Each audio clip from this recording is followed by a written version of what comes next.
Hydroponic systems use water and a non-soil growing medium to provide plants with nutrients.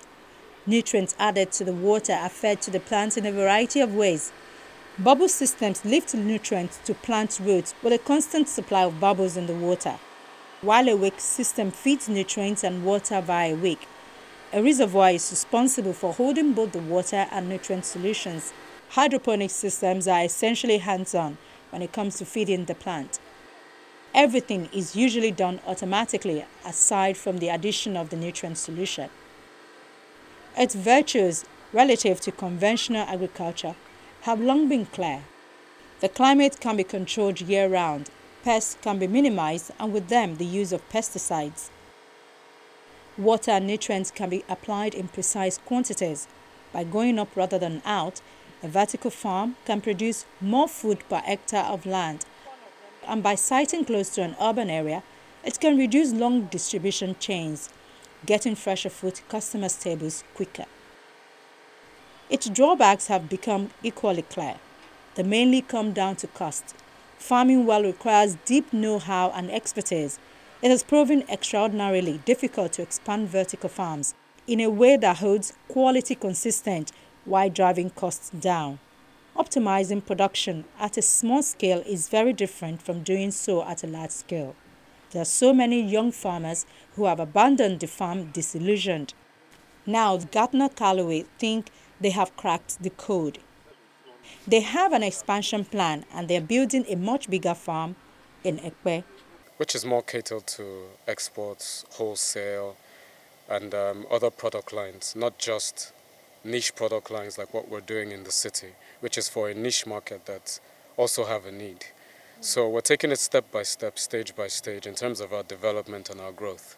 The systems are completely flexible in terms of what can be grown. Almost anything can really be grown with 3 of the systems we use. In terms of the high density system, it can grow local vegetables. Our grow bags, they can grow cash crops, local vegetables. So we have something for every price bracket, in essence.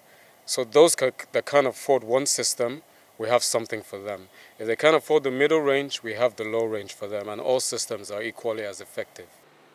There are virtually no pests in a controlled indoor environment. The Sustainability City Farm doesn't have to use pesticides or herbicides. The owners say their produce is organic relative to conventional agriculture.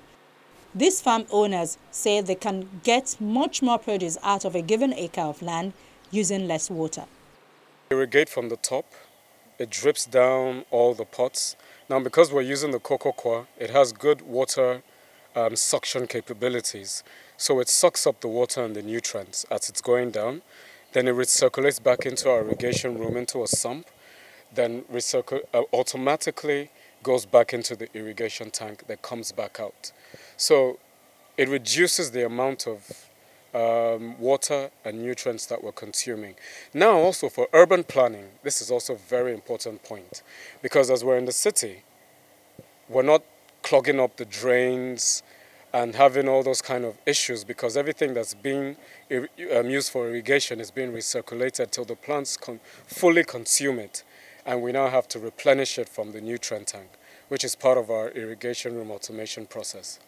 Now in terms of pest control, because we're using hydroponics and a lot of our systems are elevated from the ground, we already eliminate a lot of the major pest issues.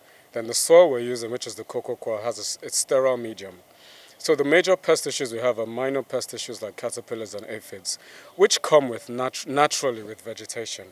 So even if we were abroad in a high-tech, fully controlled greenhouse, you would still have these minimal pests because the vegetation just attracts them. So what we do to control that, we use neem oil and we use something called diatomaceous earth, which are all food-grade, organic means of controlling pests. Nigeria agriculture is a sector mostly run by smallholder farmers who are fully operating on a subsistence scale of farming. These operations is faced with a lot of challenges such as low productivity because of non-accessibility to inputs, lack of finance and information, inadequate knowledge sharing, and problem of marketing their produce. To address such issues, Gardner Calloway started a commodities training company, which is in distribution of products produced and processed. You grow something, your job is to sell it. See, that has always been the attitude of the Nigerian person or the Nigerian individual dealing with agriculture. A person whose primary purpose is growing a product is not necessarily the best person to sell it. Now, selling a product, you have to remember, growing a product is about getting the right position, the right place, the right facilities, worrying about the quality of your product. Then selling it is about getting it to market fresh, on time, efficiently, and most especially to the person who needs it the most. It is a supply chain problem. Our key problem that needs to be solved is storage. It is a problem. There is way too much wastage.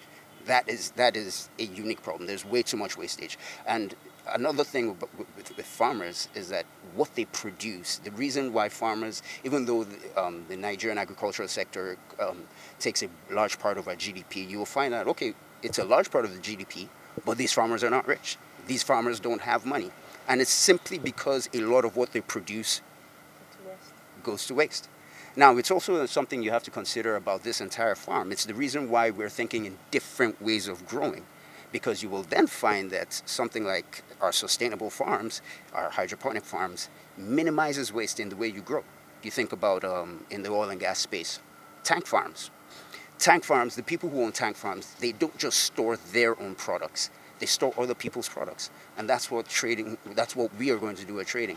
Like, by the time we're done, it's the long-term plans. We can't just store ours. It's not a valuable use of our money. We have to be able to attract other people to store their, their own products. Maybe they want to export it.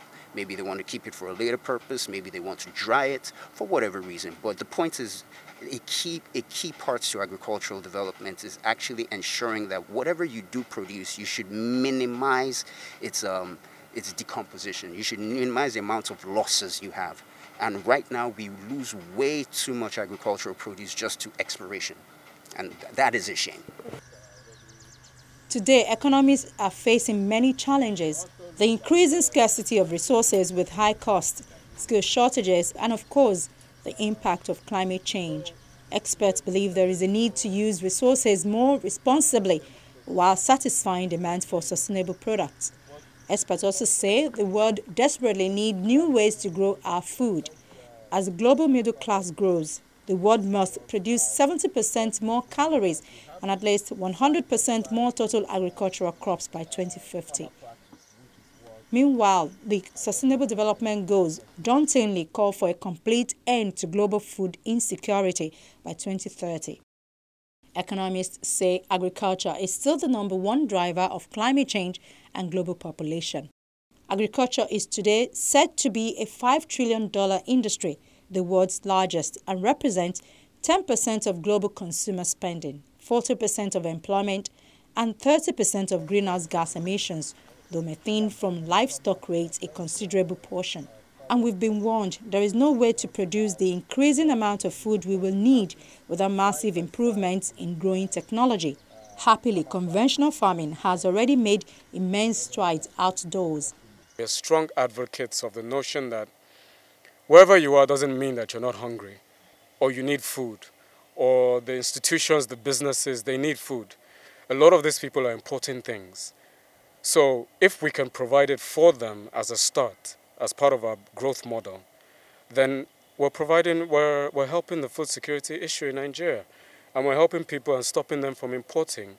And we're providing them with fresh, local, good quality produce that would match the quality of what they're bringing in from other countries. Produce grown under the hydroponics conditions typically matures faster, has more leaves, is crisper, tastes better, and stays fresh considerably longer than food-raised plants. It can be produced year-round, and the amount of water used is as little as 2% of what will be necessary outdoors.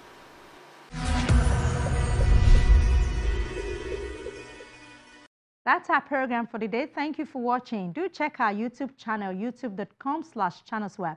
Do click the playlist menu and then add file to view this episode and other episodes of the program. You can send us your comments and questions by writing to earthfile@channelstv.com. And you can also follow me on Twitter. From me, Ayola Kasim, and the Earthfile crew here in Lagos, it's bye for now.